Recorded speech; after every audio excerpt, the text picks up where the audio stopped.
జగన్ అప్పుడే ఉలికేందుకు red book ఇంకా తెరవలేదు, తప్పు చేసిన వారిని తప్పక శిక్షిస్తా, నా వ్యాఖ్యలకు కట్టుబడి ఉన్న మంత్రి నారా లోకేష్ హాట్ కామెంట్ చేసిండట. దేని గురించి హాట్ కామెంట్ చేసినావు నువ్వు? ప్రజలకు పనికొచ్చేది ఇది. జగన్ అప్పుడే ఉలికేందుకు ఇంకా రెడ్ బుక్ తెరవలేదట ఆయన. మరి ఆ రెడ్ బుక్ తెరిచేది ఎప్పుడు? తెరిచేది దాంట్లో ఏముంది?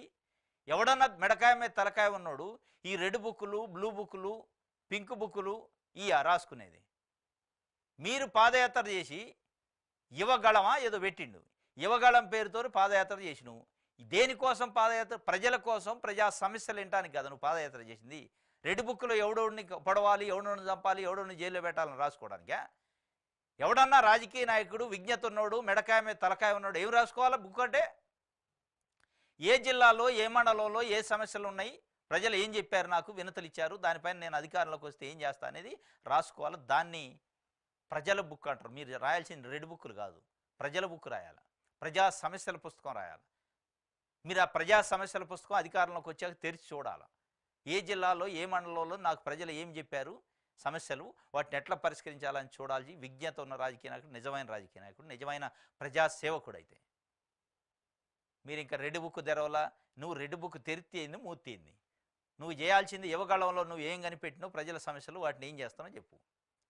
నువ్వు యువగాళం ద్వారాగా ప్రజల నాడి ఏం పట్టుకున్నావు, ప్రజలకున్న ఎస్సీ, ఎస్టీ, బీసీ, మైనార్టీ వర్గాలకు సంబంధించి పేద ప్రజల గురించి ఉన్న సమస్యలైంది. అది విద్యలో కానీ, వైద్యంలో కానీ, రోడ్లలో కానీ, పంచాయతీరాజులో కానీ, మహిళల సమస్యలైంది, యువకుల సమస్యలైంది, కార్మికుల సమస్యలైంది.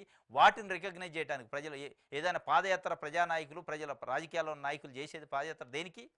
ప్రజా సమస్యలని గుర్తించడానికి, ప్రజా సమస్యలు వినటానికి. నువ్వు విన్నదేంది?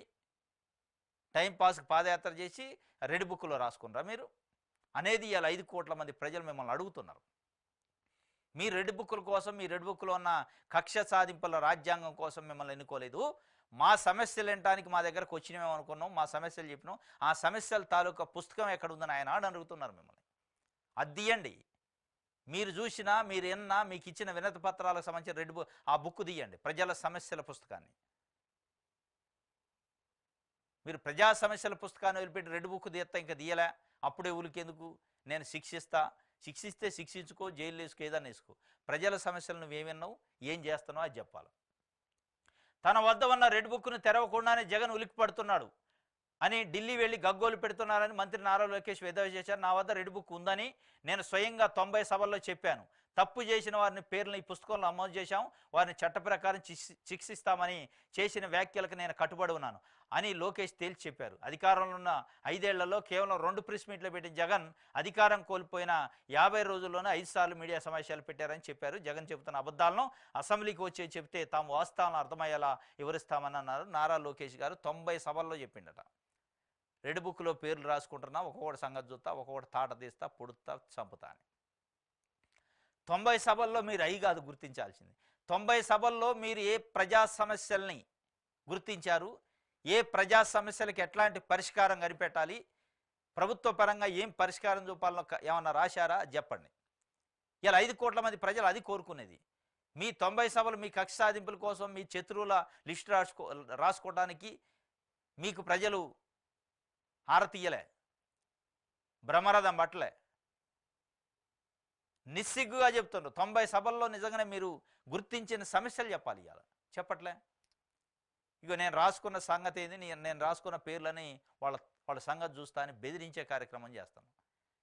రెడ్ బుక్తో ఫ్లెక్సీలు, హోర్డింగ్లు పెట్టించినావు. నువ్వు హోర్డింగ్లు పెట్టియాల్సింది ప్రజా సమస్యల గురించి. ఇగో నేను ఈ యువగళంలో గుర్తించిన సమస్యలు ఇది, వీటి మీద నా ప్రభుత్వం ఇది చేయబోతుంది, మా ప్రభుత్వం అని చెప్పాలి. అది మీరు చెప్పాల్సింది.